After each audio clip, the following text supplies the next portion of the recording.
우리에게 날마다 새로운 은혜를 주시는 하나님 앞에 나아갑니다. 주님의 백성들이 하나님의 말씀을 배우려고 하는 그 열망이 솟아오르게 하시는 것도 성령님이 함께 하심이니 오늘 이 영상을 만나는 것은 말씀 공부를 하려는 그런 자세로서 아마 이 영상을 클릭했지 않겠습니까? 그러니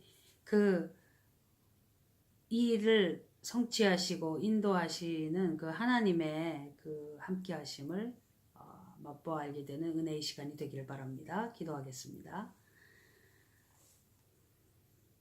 말씀으로 천지를 창조하신 하나님 아버지, 말씀이 육신이 되어 이 땅에 오신 우리 예수님의 그 귀하신 은혜를 낱낱이 기록해 놓은 하나님의 말씀을 접합니다.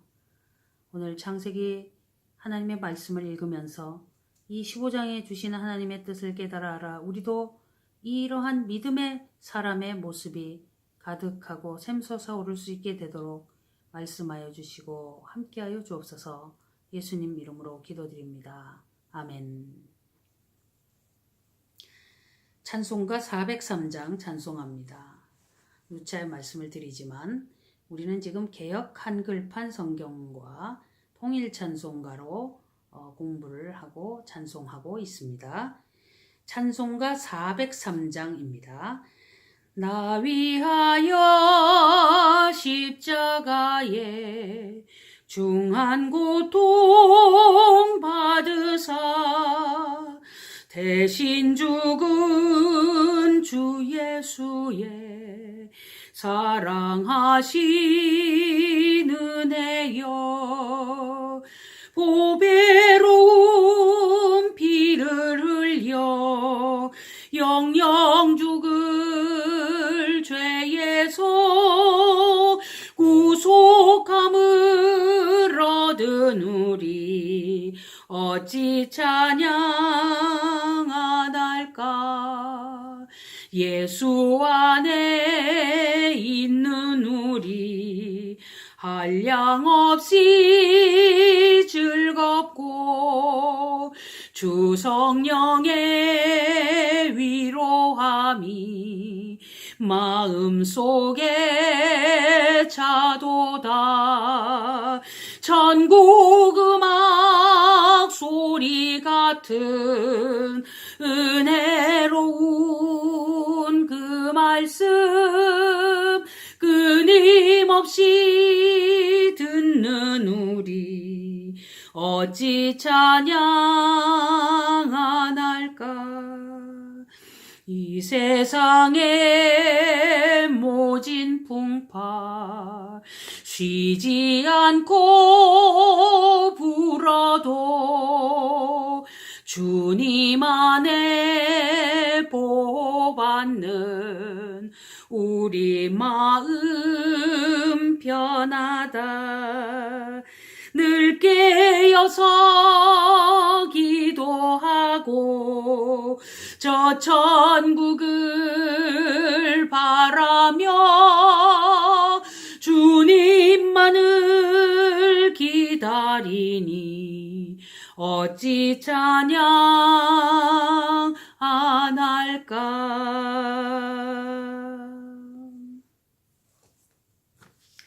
하나님의 말씀 창세기 15장 말씀입니다. 그 이후에 여호와의 말씀이 이상 중에 아브람에게 임하여 가라사대. 하나님이 직접 말씀하십니다. 아브람아 두려워 말라. 나는 너의 방패요 너의 지극히 큰 상급이니라. 아브라함에게 나타나신 하나님의 말씀이 두려워 말라 합니다.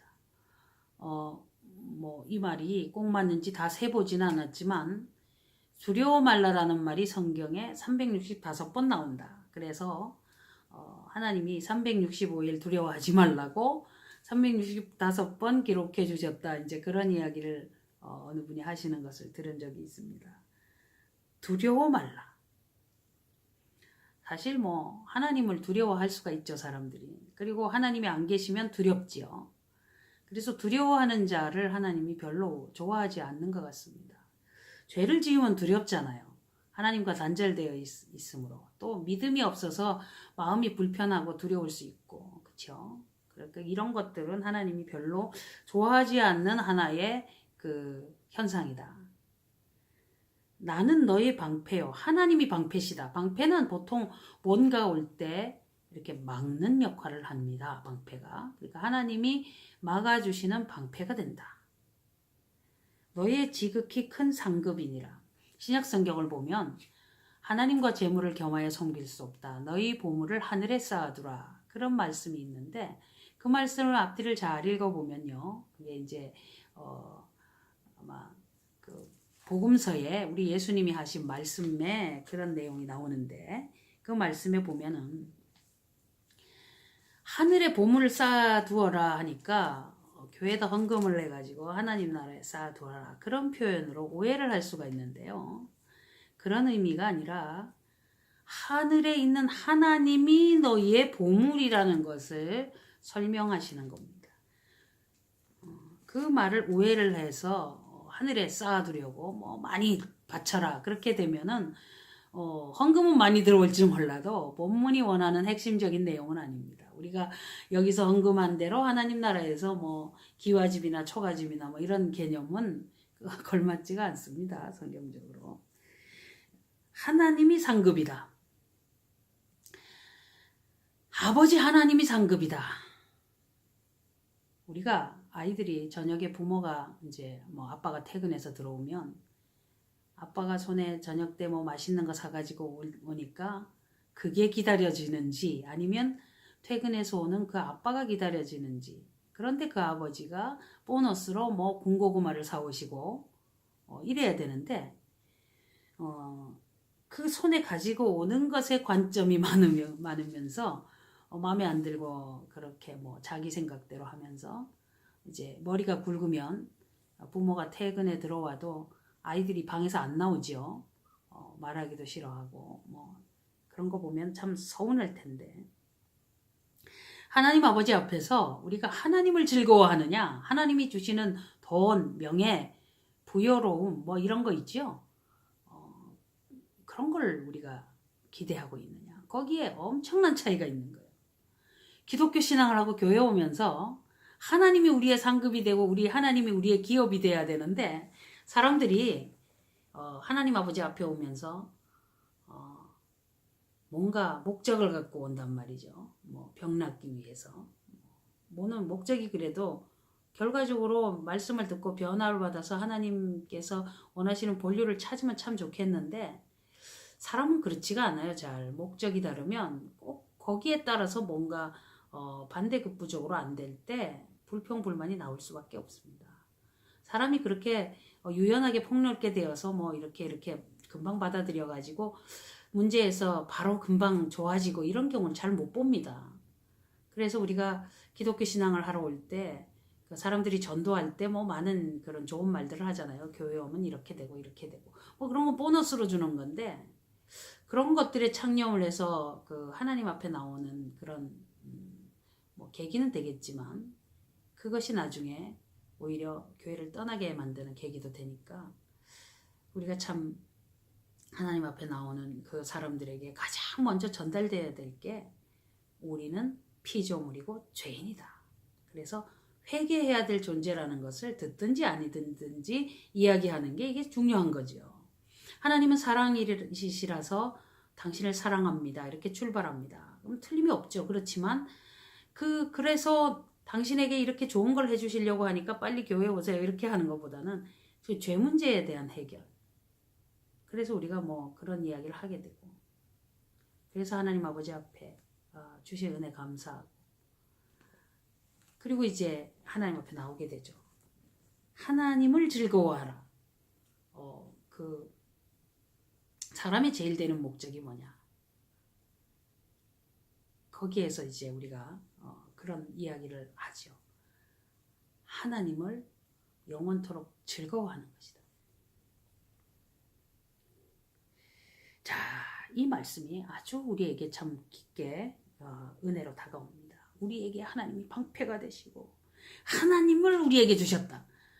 예수님이 하나님이시잖아요. 당신을 다 주신 거예요. 내 죄를 위해서 죽어주신 거란 말이에요. 이거 이상 무엇을 더 말할 것이냐? 아브라함이 가로되 주 여호와여 무엇을 내게 주시려나이까?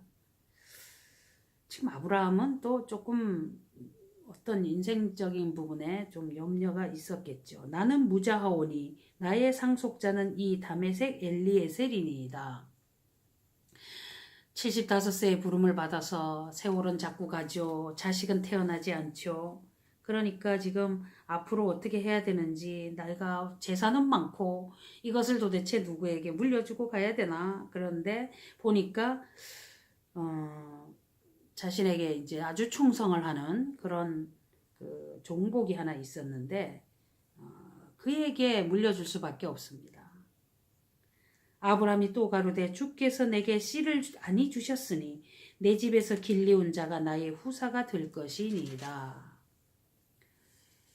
여호와의 말씀이 그에게 임하여 가라사대 그 사람은 너의 후사가 아니라 내 몸에서 날 자가 내 후사가 되리라 하시고 그를 이끌고 밖으로 나가 가라사대 하늘을 우러러 무뼈를 셀 수 있나 보라. 또 그에게 이르시되 내 자손이 이와 같으리라. 별 숫자 다 모릅니다. 그렇죠? 그런데 6절에 놀라운 말씀이 있습니다. 아브라함이 여호와를 믿으니 여호와께서 이를 그의 의로 여기시고. 자, 이제 우리가 이제 믿음이라는 개념에 대하여 생각을 해야 돼요. 믿음은 뭐냐? 어떤 사실을 그냥 인정하는 것이냐? 아니면 무슨 심리적인 어떤 그 신념이라든가 굳세게 이거야 뭐 이러는 거냐? 여호와를 믿음입니다. 단어가 간단하잖아요. 신뢰입니다. 하나님에 대한 신뢰. 하나님이 앞에처럼 말씀하셔서 무별처럼 내 자손이 되게 하리라. 아직 아이가 하나도 없는데. 그런데 하나님이 그 말씀을 하시니까 뭐 될지 안 될지 막 이런 게 아니라 믿는다는 거예요. 그냥. 그래서 하나님께서 그것을 의롭다고 보셨다는 거죠. 그러니까 성경 전체에서 이 법칙은 변함이 없습니다. 하나님께서 십자가에 달리신 예수님을 믿어라. 예수님이 내가 보낸 독생자이고 예수님이 십자가에 보혈의 피를 흘린 것이 내 죄를 사한 것이라 이렇게 말씀하셔서 그것을 믿음으로 구원을 얻는 것을 말씀하셔서 표현하고 주실 때 아멘 하고 가는 그 사람이 의롭다 이렇게 되는 거죠. 그 사실이 인정이 돼서 믿는 게 아니라 하나님을 믿기 때문에 그 사실을 그냥 받아들이고 덤덤히 가는 거예요. 그 차이는 큽니다. 우리가 어떤 그 되어진 일들을 그렇다고 인정하는 게 그게 믿음이 아니에요. 믿음은 하나님과 나와의 관계에서 신뢰 관계입니다. 부부 간에도 그렇고 사람들 간에도 저 사람을 믿으면 그 사람이 이상한 행동을 해도 이유가 있다고 믿어주는 거예요. 그게 믿음입니다. 도저히 내가 생각하기에 저 사람이 하는 행동은 이상해. 요즘 저 사람 변했나 봐. 뭐 못 믿겠어. 이렇게 되는 게 아니라 믿기 때문에 그 사람이 갑자기 뭐 어떤 행동을 한다 해도 그것이 이유가 있을 거야. 그렇게 가는 겁니다. 그게 믿음이에요. 우리가 그런 믿음을 하나님 아버지 앞에 보이고 있느냐? 이웃나라가 쳐들어왔는데 그 나라에 그 군대가 그 무시무시하게 오는데 주여 살려주옵소서 이렇게 하는 게 아니라 하나님이 말씀하셨기 때문에 그냥 항복하고 포로로 끌려가라 하니까 네 하고 가는 게 그게 믿음이라는 거예요. 이해할 수 없는 거. 내가 모르는 거를 그럴 수 없어 하고 내가 이해가 안 되니까 그건 아니야 이렇게 하는 그런 식으로 사는 게 아닌 거죠.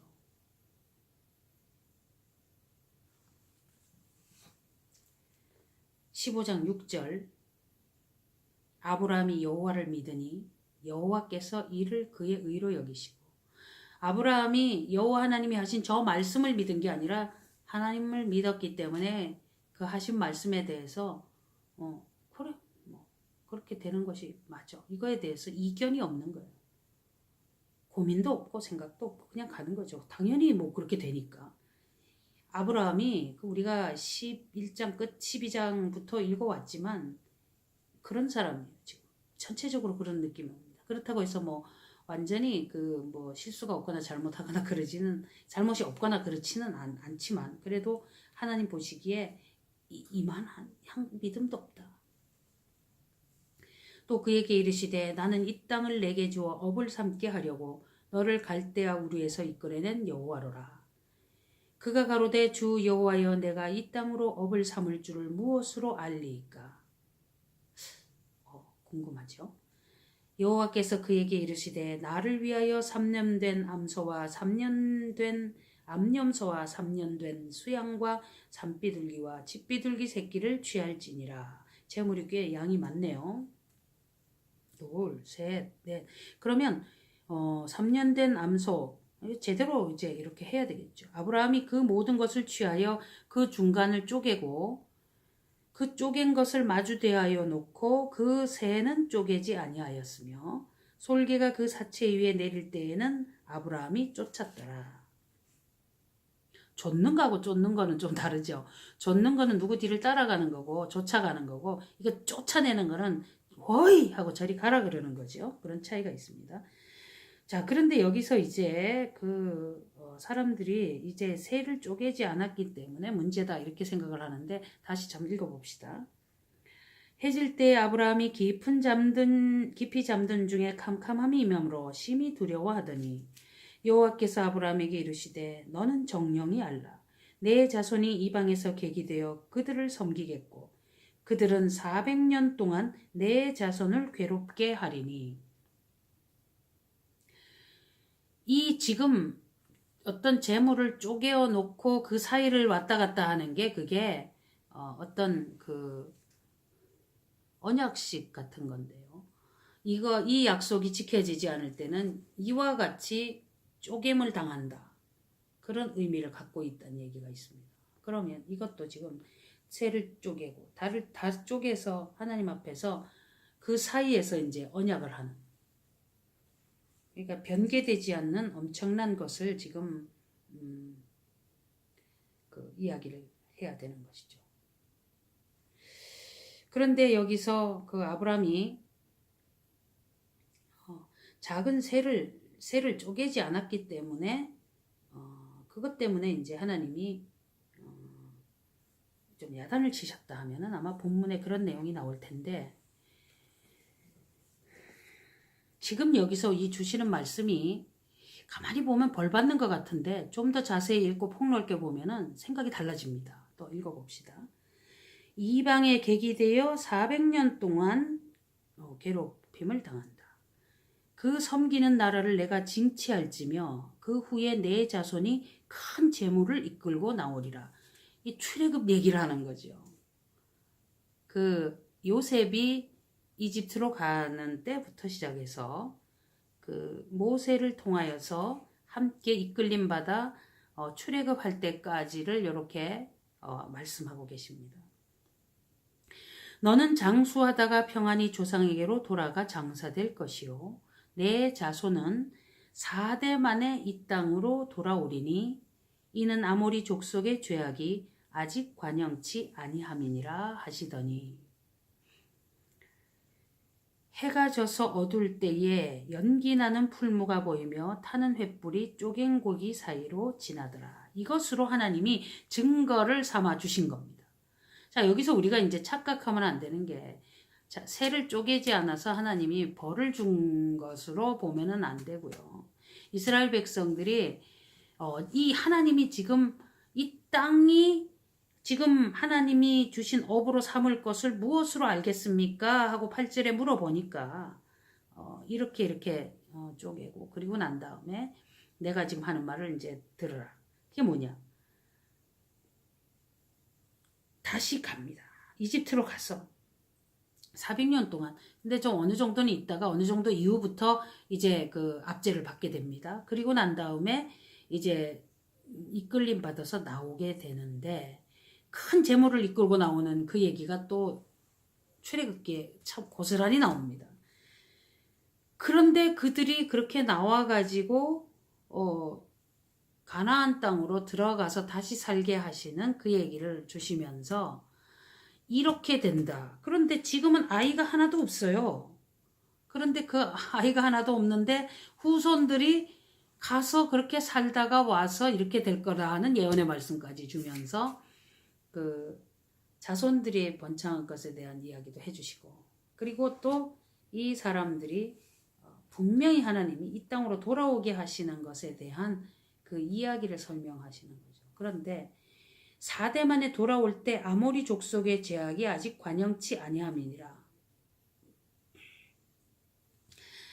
가나안 족속이 가나안 땅에 살면서 하나님을 저버리고 우상 숭배하는 게 굉장히 강합니다. 아주 굉장히 안 좋은 거예요. 그 가나안 땅의 풍습을 따르는 것은 뭐 끔찍하죠. 그래서 우리가 뭐 바알, 아세라 뭐 별별 얘기 다 듣고 있잖아요. 그런데 사실 뭐 이집트의 그 잡신들도 뭐 엄청납니다. 거기 가면은 이집트의 잡신들을 섬기는 걸 배우고, 근데 이스라엘 사람들이 고센 지방에 따로 살잖아요. 우리 이제 창세기 뒷부분을 보면. 그래서 그나마 이제 좀 낫지만 문제가 되죠. 자꾸만 보고 느끼고 알게 되죠. 어떤 상황에 처하면. 그래서 일본이나 이런 나라도 신이 너무 많잖아요. 동남아시아에 무슨 불교 국가 이런 데를 가면 온 천지가 우상입니다. 그런데 뭐 한국 땅도 만만치는 않습니다. 그죠? 그런데 교회가 많이 있어서 많이 좀 달라지긴 해도 교회 안에도 또 막 우상들이 들어와 있고 요즘 참 엉망이지만 어쨌든 아모리 족속이라는 그 가나안의 후손들의 그 우상 숭배는 너무나 끔찍한데요. 이들이 이제 그 출애굽한 이스라엘 백성들의 그 소문을 다 듣습니다. 그걸 누구 입을 통해서 듣냐 하면은 기생 라합을 통해서 여호수아서에서 이제 우리가 확실히 듣죠. 그래서 라합은 그 얘기를 줄줄줄줄 알고 있습니다. 그러면서 이제 하나님 앞에서 이제 거기에 대한 믿음과 확신으로 서 있고, 다른 사람들은 이제 좀 생각이 달랐죠. 그런데 그들이 그 안에서 그런 소문을 듣고 여호와 하나님을 섬기는 이스라엘 백성들이 하나님 앞에서 일어난 일들, 이집트에서 있었던 그런 엄청난 무슨 그 어떤 재앙 이야기 이런 거를 다 듣고도 회개치 않죠. 근데 처음에 가데스 바네아에서 정탐이 갔다가 거기를 안 들어가기로 하고 다시 나왔을 때에, 그때 이제 그 40년 동안 광야 생활을 하는 동안에 그 가나안 땅에 있는 백성들이 그 좀 회개를 좀 했으면 좋겠는데 오히려 죄악이 더 쌓이고 심각해집니다. 나중에 이제 여호수아가 정복할 때 보면 그런 얘기가 나오죠. 그리고 또 한참 후에 한 수백 년 후에 이 엘리 제사장의 그 아이들이 전쟁에 나갈 때 그만 법궤를 들고 나가서 빼앗기죠. 그럴 때 블레셋 사람들이 이제 그 다곤 신전에서 일어난 그 끔찍한 사건을 보면서 이 법궤를 소에다가 메어서 빨리 보내야 되겠다. 그러면서 한다는 얘기가 몇백 년 전에 이스라엘 백성들이 출애굽할 때 있었던 그 사건 얘기를 하면서 빨리 보내야 된다. 이런 이야기를 합니다. 참 엄청난 사건이었기 때문에 수백 년 후에 블레셋 사람들이 그런 걸 기억할 정도면 가나안 땅에 있는 가나안의 후손들도 그 얘기를 안 들었을 리가 없어요. 다 알고 있으면서도 우상 숭배를 버리지 않고, 그래서 결단코 여호수아 장군을 통하여서 이제 그 이스라엘 백성들의 손으로 진멸을 당하는 그런 일들이 여호수아서의 정복기에 이들이 땅을 차지하는 것도 있지만 반대편에서 그들이 죄악이 관영하여서 땅에서 그 토해버림을 당하는 그런 일을 당하는 것도 이게 겸하여 있는 거예요. 이게. 그러면서 하나님 말씀이 가나안 땅에 들어가 살 때 너희도 이들처럼 하면 똑같이 쫓겨난다. 그런데 말 안 듣고 있다가 그만 아수르와 바벨론에게 끌려가고 혼나고, 그거를 되새겨서 말씀을 아무리 하셔도 또 돌고. 자, 그런 이야기가 이어집니다. 그런데 분명히 아브라함에게 지금 약속하시면서 후대에 이런 역사가 있다. 이런 역사가 있으면서 이렇게 되어서 엄청나게 되는 일이 있다 할지라도 분명히 하나님이 이렇게 해가지고 이 땅에 돌아오게 해서 이 땅을 너희들이 살도록 하는 그런 일들을 하는 것까지 내가 확실하게 약속한다. 이후에 이런 일이 있다. 근데 이제 그거 갖고 또 이제 얘기가 문제가 될 수 있죠. 그럼 왜 또 그렇게 가나안 땅에 편하게 살게 하지? 왜 또 이집트로 가느냐? 그때 당시에 7년의 풍년과 7년의 흉년이 있었잖아요. 그때 그 흉년의 원인은 여러 가지가 있을 거예요. 그런데 그 흉년이 우리가 앞에서도 읽어봤지만 이 가나안 땅에 흉년이 자주 있는 것 같아요.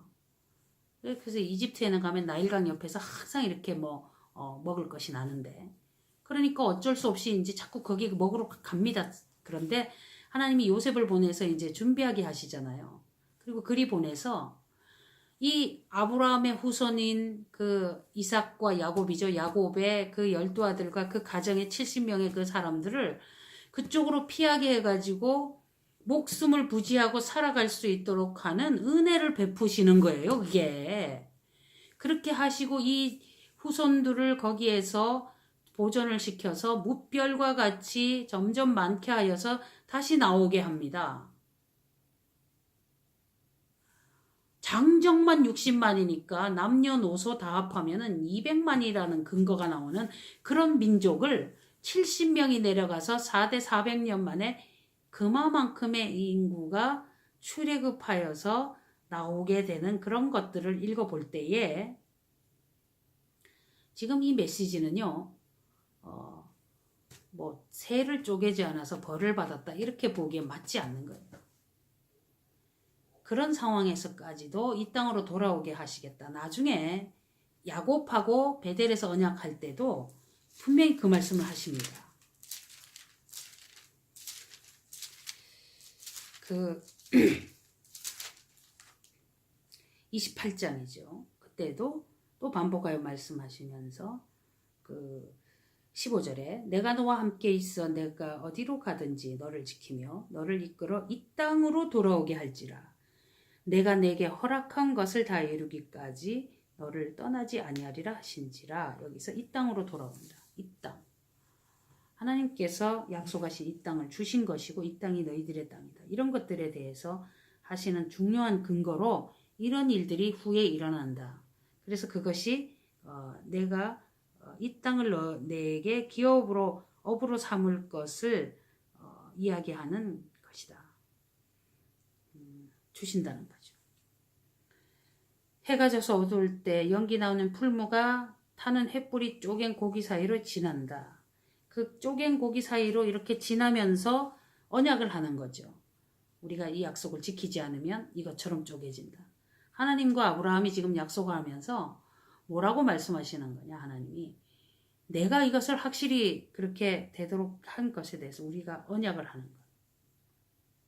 그거를 짐승을 잡아서 반쪽에서 양쪽에 놓고 그 사이를 지나면서 하는 그런 언약의 이야기를.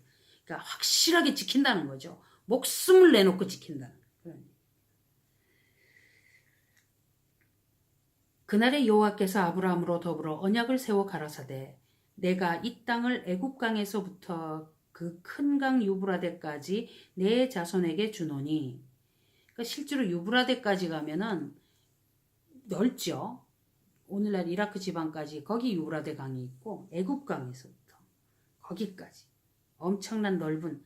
그러니까 가나안 지경이 상당히 넓은 범위가 됩니다. 곧 겐 족속과 그니스 족속과 간문 족속과 헷 족속과 브리스 족속과 르바 족속과 아모리 족속과 가나안 족속과 기르가스 족속과 여부수 족속의 땅이니라 하셨더라.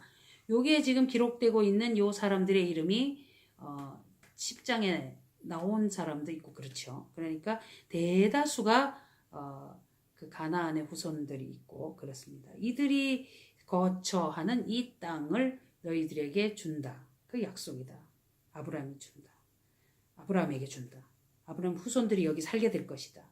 그런데 그게 벌써 4대 400년 만에 돌아올 얘기까지 하시고 이런 엄청난 이야기를 하시면서 이제 아모리 족속을 쫓아내고 완전히 살게 되는 것까지 설명하시면서 주시는 말씀이에요. 그래서 창세기 15장을 읽으면서 우리가 이제 믿음이 뭔가에 대해서 그리고 하나님께서 하시고 주시고 약속하신 것에 대해서는 반드시 성취하신다는 것을 우리가 믿는 것입니다. 그래서 하나님께서 주신 이 약속의 말씀을 읽으면서 하나님께서는 분명히 한번 하신 말씀 지키신다는 거. 우리는 왔다 갔다 하지만 하나님은 미쁘시고 변기하지 않으시고 또 하나님이 하시고자 하는 일에 대한 최종적인 것들은 결국 사람들에게 가장 선하게 좋게 하시기 위함이다. 이제 겉모양으로는 이 땅에 대한 이야기를 하시죠. 이 후손이 나오게 돼서 진행되는 과정 속에 그 아브라함과 다윗의 자손 예수님의 족보, 계보가 나오게 되고 그 구속사의 그 가정의 어떤 흐름들을 이제 설명을 하고 있는 것이고 그리고 또 이 그 아브라함을 통하여서 우리에게 그 주시는 것들은 우리가 이제 바른 믿음을 가지고 주님 앞에 서서 말씀대로 이기고 또 하라시는 대로 살아가는 것의 정당함, 안전함, 확실함 이런 것들에 대하여 주님 앞에서 우리가 표출하고 하나님께서 허락하신 이 땅의 개념이 이제 반드시 또 이제 거기에 대한 것은 최종적인 그 목표는 아니죠. 진정 우리가 땅을 기업으로 받는 그 땅은 여기에 이 땅이 아니라 이 땅이 결국은 하나님 나라의 예표였기 때문에 우리가 이제 심지어는 이걸 노래로까지 하죠. 며칠 후 요단강 건너가 만나리 이렇게 표현하면서 이 땅의 그 요단강이 영원한 건너간 땅 가나안 땅이 영원한 땅이었으면 하나님이 뭐 하려고 예수님이 가셔서 다시 그 우리를 데려갈 곳을 예비하실 것이냐 그렇지가 않으니까 우리에게 이 말씀 주실 때에 지금 이 땅의 개념에 대하여서는 그때의 그 샘플과 모형과 가르침의 교훈의 그 최종적인 목표치는 그 하나님 나라에 있다는 그 소망 그리고 그곳에 가기 위한 우리들을 인도하시는 하나님의 뜻이 또 우리에게 주어진 약속이잖아요. 예수님이 그 약속하고 가셨기 때문에 그거를 믿고 기다리고 있는 거예요, 지금. 그 약속이 하나님 나라의 약속이잖아요. 이때 아브라함에게 이 약속을 지킨 걸 우리가 출애굽기를 보면서 여호수아 사사기 보면서 읽었잖아요. 그러니까 그것에 대해서 하나님이 약속하신 대로 이렇게 하시는구나. 그럴 때 우리 하나님께서 또 이렇게 마지막 때에 우리에게 하신 영원한 하나님 나라에 대한 약속이 지켜질 것이니까 우리가 또 거기에 따라서 어떻게 해요? 믿음을 지키고 주님 앞에서 인내로 승리하고 하나님이 방패가 되시고 또 하나님이 우리의 기업이 되시고 능력이 되시고 이런 것들에 대한 믿음을 갖고 이 길에 대하여 흔들림 없는 신앙으로 담담하게 가는 거죠. 그래서 하나님의 약속이 성취되는 그날 우리 예수님이 이 땅에 오시고 또 하실 그때까지 우리가 참고 준비하고 기다리고 또 인내하고 승리하고 그리고 하나님 나라에서 받을 복을 받는 그날에 함께 영광을 돌리며 찬송하는 그날을 얻게 되고 받게 되고 이것이 우리의 소망이 되고 약속하시는 하나님의 그 약속하심을 붙들고 살아가는 은혜의 사람들로 남게 되기를 바랍니다. 기도하겠습니다. 하나님 아버지 감사합니다. 주님이 우리에게 주신 말씀을 붙들고 갑니다. 믿으신 하나님 아버지 하나님을 믿고 그 믿음으로 주님 앞에서 하라시는 대로 살아가는 신실함으로 저희가 나타나도록 인도해 주옵소서. 주님과 동행하며 마지막 때에 하나님이 약속하신 대로 가장 선하고 복되고 좋은 길을 예비하신 대로 인도하신다는 그 확신과 그 믿음을 가지고 주님 앞에서 주신 것을 받아 누리는 신실한 사람으로 승리하도록 인도해 주시옵시고 아버지 하나님을 믿는 믿음으로 주님 앞에 서 있을 수 있도록 우리를 살피시고 성령 충만으로 인도해 주옵소서. 예수님 이름으로 기도드립니다. 아멘. 창세기 15장 말씀을 이렇게 읽어보았습니다. 감사합니다.